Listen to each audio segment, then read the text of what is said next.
Hello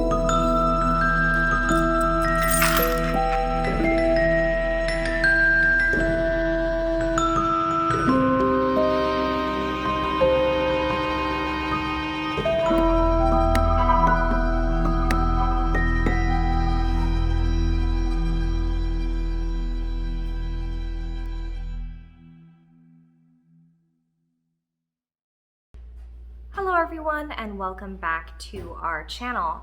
This is part of an ongoing series where we review, at the request of some of our students, various apps that are either designed specifically for witches or which are sort of useful to witches.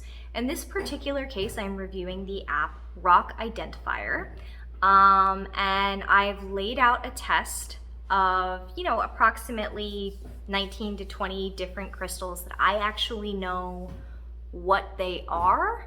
And I'm just seeing how it does, if it correctly identifies them or not, and what information it supplies to me about them. So let's get right into it and see how it does. Welcome to Rock Identifier Premium. Enjoy Rock Identifier Premium with privileges tailored for you. Identify rocks like an expert. Without limitations, now you can identify and learn about rocks anytime, anywhere. Study rocks with numerous info. Extensive image collections and resources help you learn more about the rock world.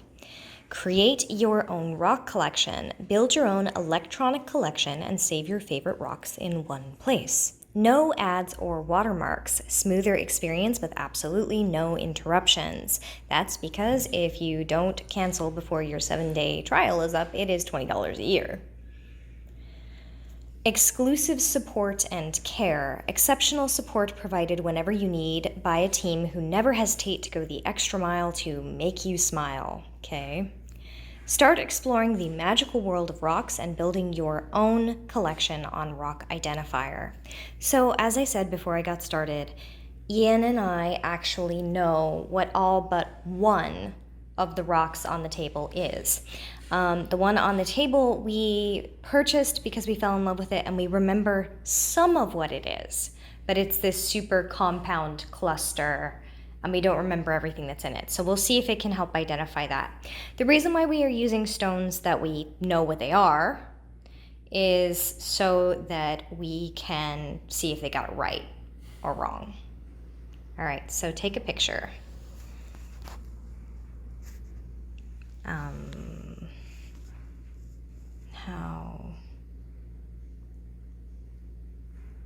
Okay, so it's showing me, okay, I want to take my own picture. There we go.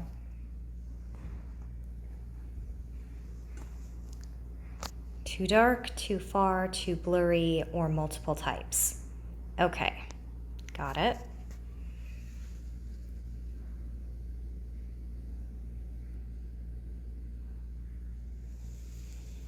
That is correct. It is a smoky quartz.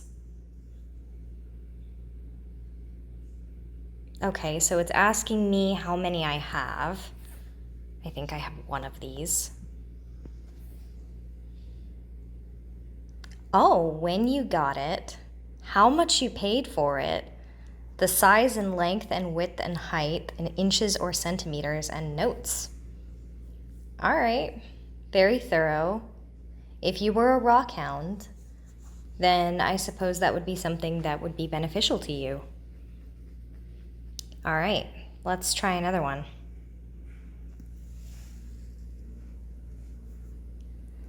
Let's see if I can get the flash in it, because you'd think that that might help with identification, right?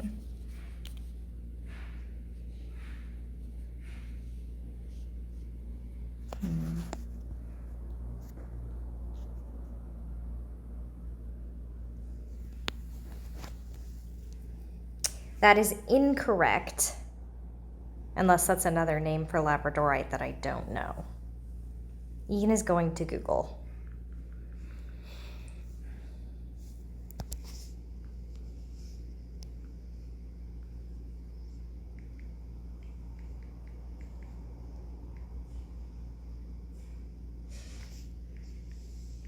let's see if it does better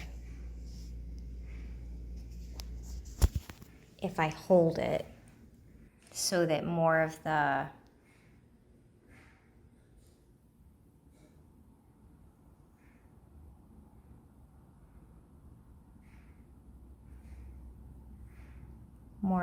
flash.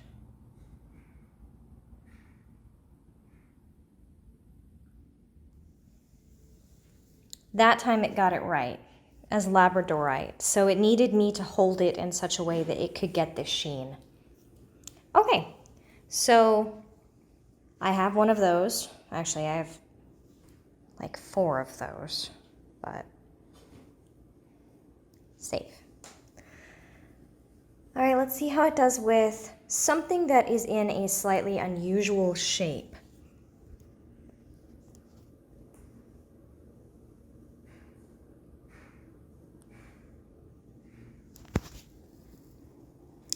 Almandine garnet. That is correct. All right, I'm impressed. It not only got that that was a garnet, it got what kind of garnet. Okay, well done. I am impressed.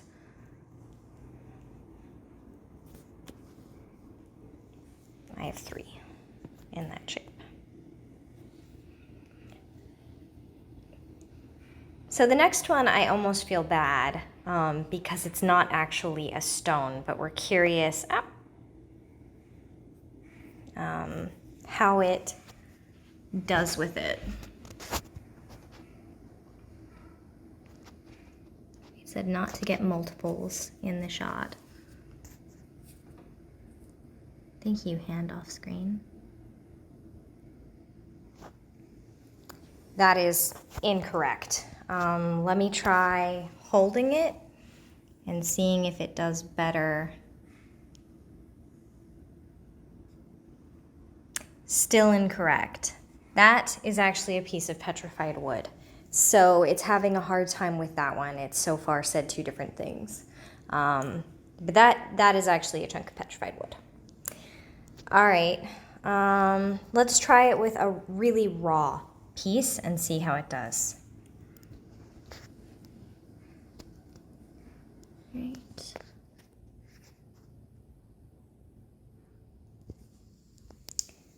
Beryl. So, yes, that's just not super specific. So, as you can see, it's explaining that emerald, aquamarine, and morganite are all beryls, each with minor chemical impurities.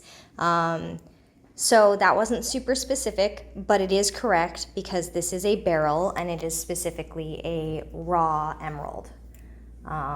So well done on that. Let's see how it does with something that is really, really, really polished. Okay. Get the shadow of my phone out of it. I think I'm gonna have to pick it up.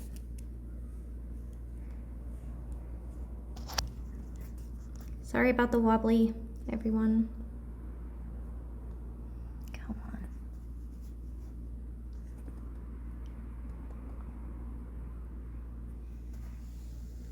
That is incorrect. Let me try again, hopefully with a little less wobble. I'm trying to get it to get the flash.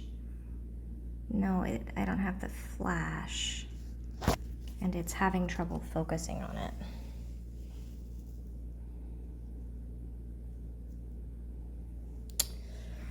Not entirely sure. There we go. Let's see if it gets it right, if it's got the flash. Nope, that is 2 strikes. That is actually a very, very polished moonstone, and it has so far said that it is milky quartz or opal. Okay. Another really potentially difficult one. Let's see. Now, you know, I'm aware I'm not being super fair to the app and that I am doing quite difficult things. But Correct. It got that one correct. That is a tektite. And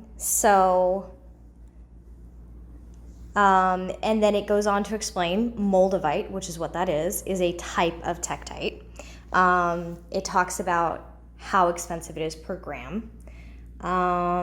It says tektites are gravel-sized bodies composed of black, green, brown, or gray natural glass formed from terrestrial debris ejected during meteorite impacts. So, and then it actually talks a little bit about the history. I'm very impressed about the information that comes up. It talks about the hardness scale, the tenacity, the cleavage, the fracture, the density, chemical classifications, formulas. Then it goes into the healing properties, which talk about chakras, but just so everyone knows, that's not in the original, like associating stones with chakras is not at all original to that system, and it's a very Western idea. See, due to its scarcity, tektite was prized as a very valuable stone that was thought to bring good luck, so it was often carved into amulets and talismans. According to a certain legend, tektite stones were the fallen emeralds from the sky. In some cultures, the stone was associated with fertility. But it doesn't say where that legend is from or in what cultures the stone is associated with fertility. Composition, formation, uses. Okay, so I'm pretty impressed with the information that it brought up about it and that it got that one correct. Like 12 of those. Okay. I happen to collect meteorite glass of different kinds. This is just one kind that I collect. All right, let's see how it does with this next one. This, once again, is not one that I really expect it to get right, so I'm curious.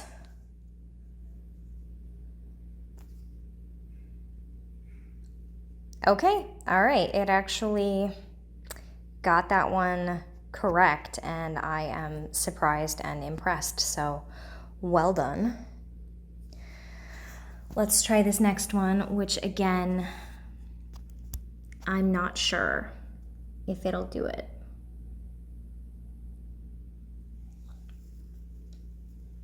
That is incorrect. This is actually a piece of raw black amber. I'm gonna try giving it a zoomed in. No, that is raw black amber. Honestly, I would have been pretty damn impressed if it had gotten that correct. Okay. Try the next one. Let's see how it does with something really tumbled. That is correct. That is hematite. Okay, that's correct. It was used as mourning jewelry.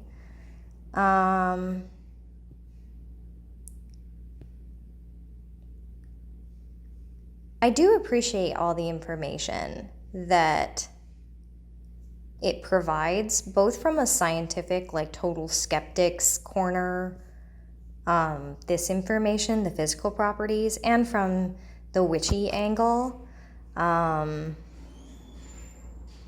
all right, I'm impressed so far. It hasn't gotten everything correct, but I do like the information that it provides on each stone. All right, continuing on, let's see how it does with a succession of very, very, very cut and polished. Now, I'm going to be honest, these three stones that I'm about to test it on are actually lab created specimens, which we used to work with when we made wands and the like for people who wanted something that was chemically perfect, that was alchemy, that there was an alchemical process to make it. So Let's see.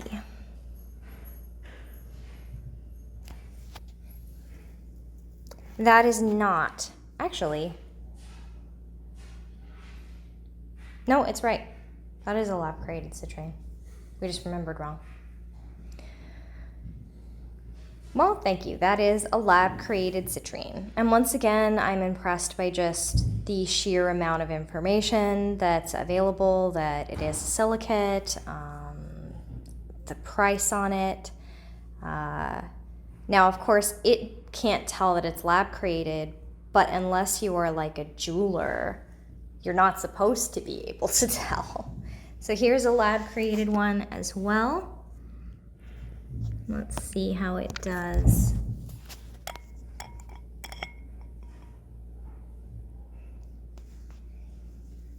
That is correct. That is a lab-created amethyst. Now I'm curious, I have here a non-lab created amethyst.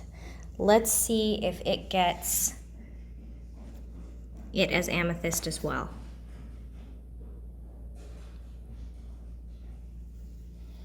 It does. All right, so it can identify both a lab created or very, very, very polished, cut and polished cabochon, as well as a raw stone. All right, this one is tricky. Not only is it lab created, it's an unusual stone. It's not one a lot of people have in their collections. So I'm curious if it will get it right. It did not. Let's try it again at a different angle with slightly different lighting.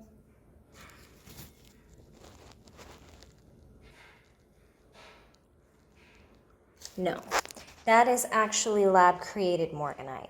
So unfortunately, it can't tell the difference between that and lab-created amethyst.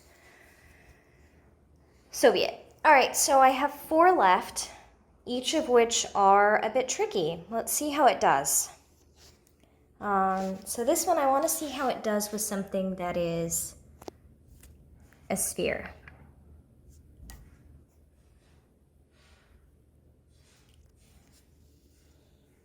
That is correct. It is obsidian. Now, it doesn't clarify that it is so-called gold sheen obsidian. It does talk about the fact that it was used to make piercing tools and surgical blades, that obsidian can be very, very dangerous. So I appreciate that it has that information.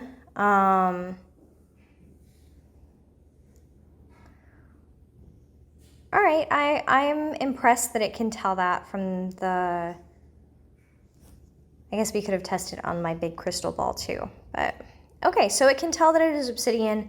It doesn't clarify that it's gold sheen obsidian, but that's okay.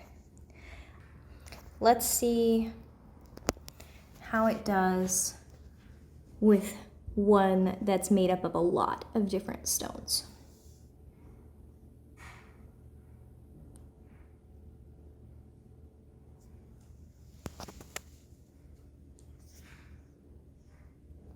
Okay.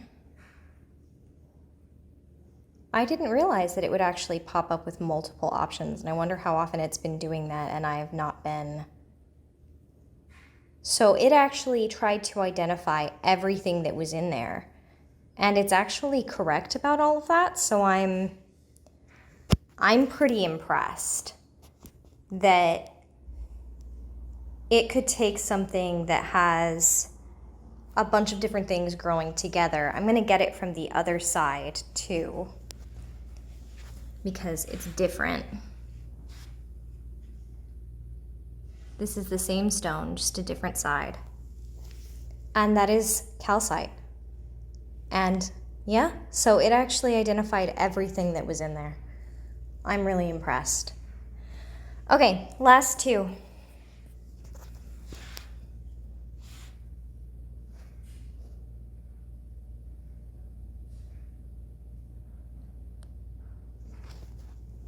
And that is correct. This is a different kind of obsidian. Once again, it didn't actually say anything about the fact that this is called crown of silver, but that's okay. It still knew that it was obsidian. So both in a really small, polished form and in a really large chunk, like a raw chunk, it was able to identify that as obsidian. All right, last thing. Oh, let's go across. Okay, so its other options are just incorrect. But last one.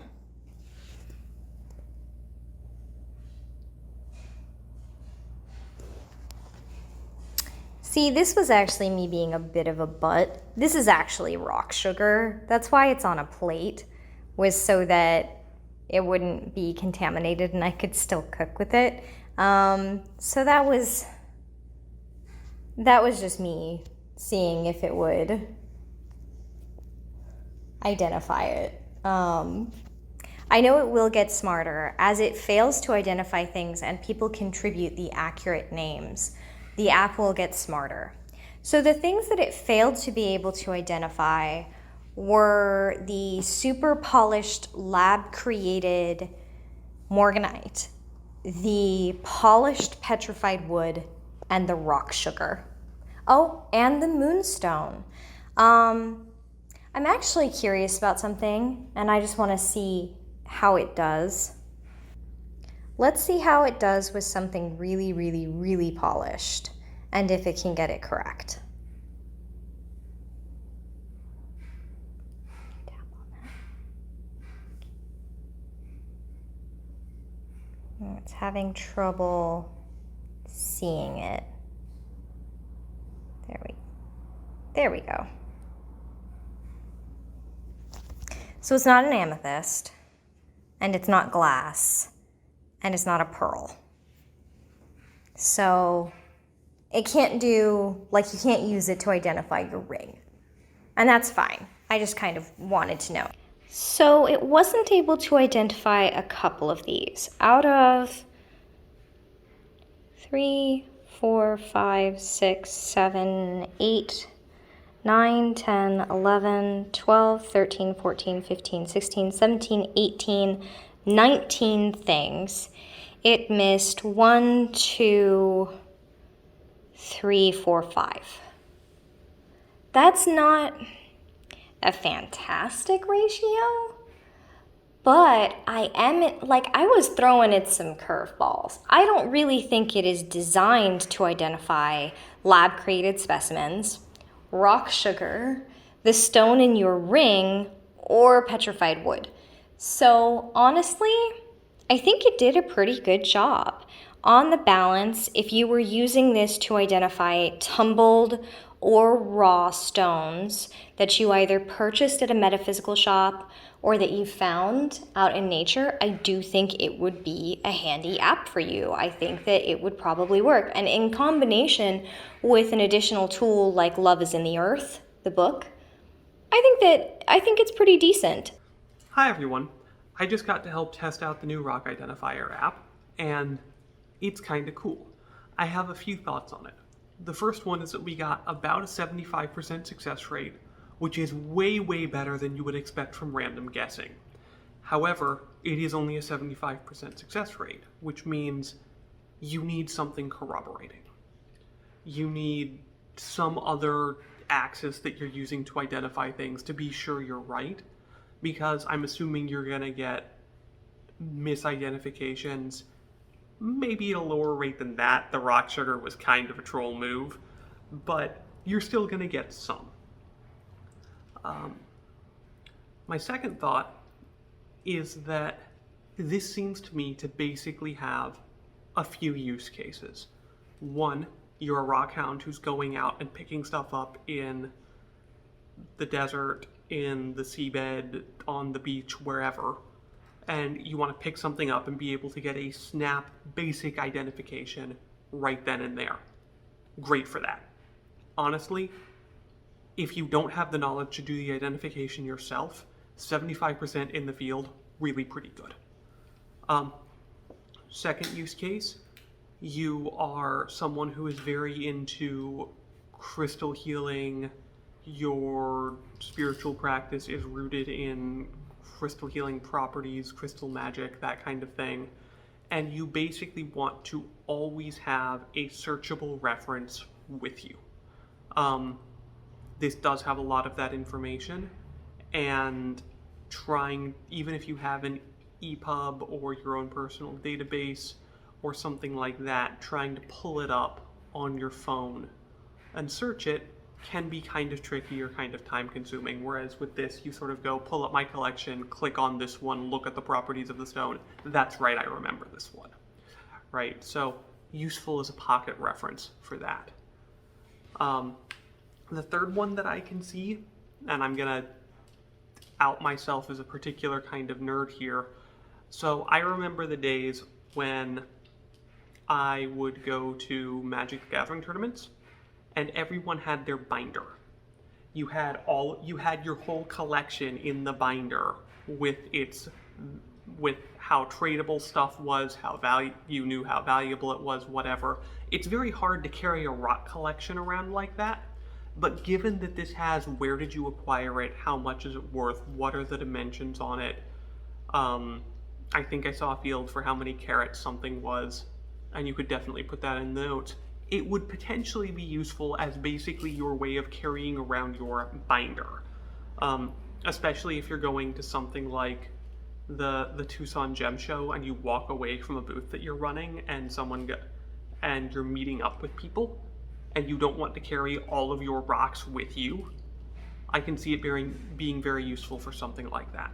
As someone who used to go to the rock shows to purchase rocks, and it should be picking me up just fine from off camera. This would also be great to make sure that you didn't get ripped off.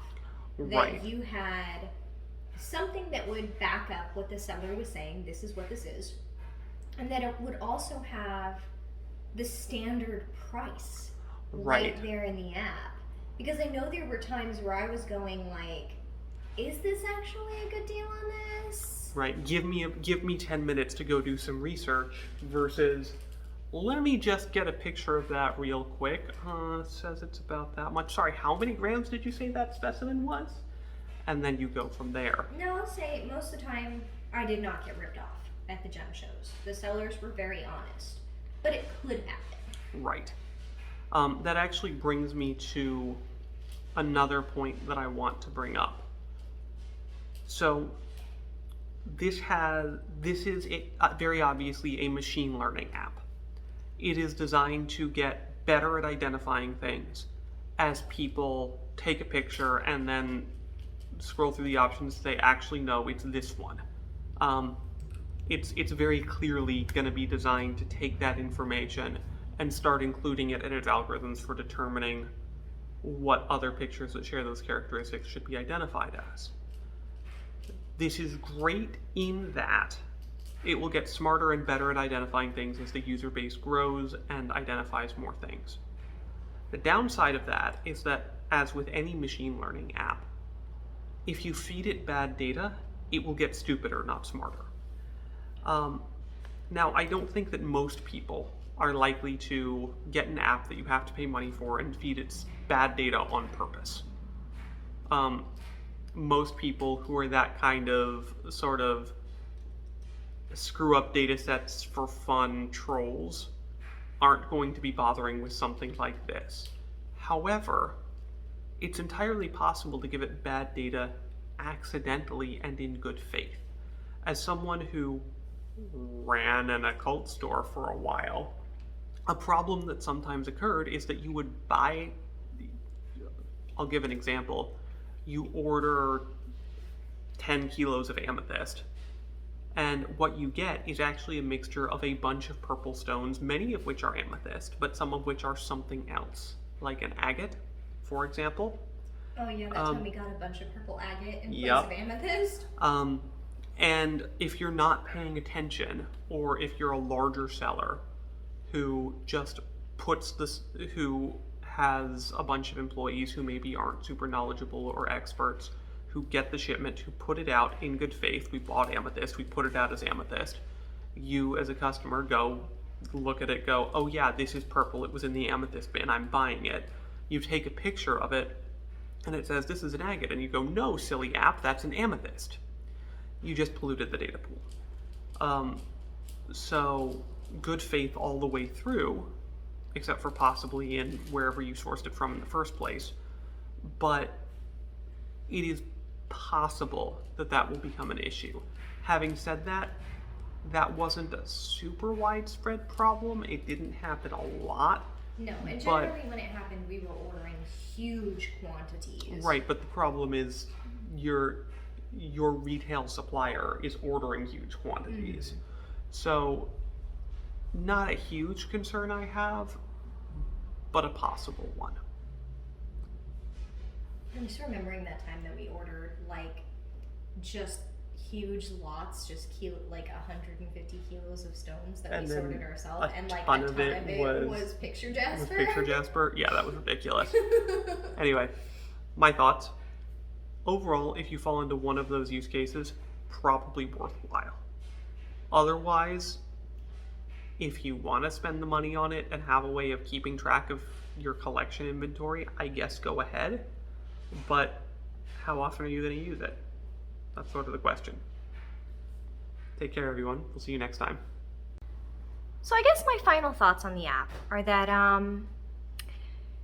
if you are just starting out and trying to learn your crystals, if you have a pretty good idea of what you bought at a crystal shop or a gemstone show or at the metaphysical shop, and you're trying to learn what the stone is, like everything from the value of it financially to a little bit of the folklore to what it's associated with in modern Western metaphysical systems, this app is actually really good for that. It's not really designed specifically for witches, but I think that the average witch could make use of it to learn their crystals. A 75% success rate is not super high, but again, I was kind of trolling it. I was pushing it past the bounds of what it should be able to identify. I don't think it's designed to try and identify the stone in my ring or rock sugar. The two that surprised me that it wasn't able to get were the petrified wood and the moonstone. That's within what I think it should be able to identify. And then the one that I was just shocked that it got is my big huge cluster of a bunch of things growing together. I was really not anticipating it getting that correct. So I think if you were a rock hound who was looking at geodes and stuff out in nature, it might actually stand a pretty good chance of identifying them. I don't really go rock hounding anymore, so I won't be testing out that feature, but it's a guess of mine that it might be worth at least the 7-day trial to see how it does. I think that's basically everything, and that between Ian and I, we've covered our perspectives on the app. I personally will not be continuing it. I will be canceling within the 7 days, but that's because rocks are not actually a huge part of my practice. It's just not the biggest area for me, and I have basically the collection that I want. There's only a couple that I'm missing, so I probably will not be keeping the app. But if you, as a witch, use crystals a lot, then I actually do think it would be pretty handy for you. All right, please let me know if you have it or if you try the 7-day trial, if you like it or not, whether it was able to identify your stones and crystals and the like. And be sure to like and subscribe, and have a great day, everyone. Be safe out there.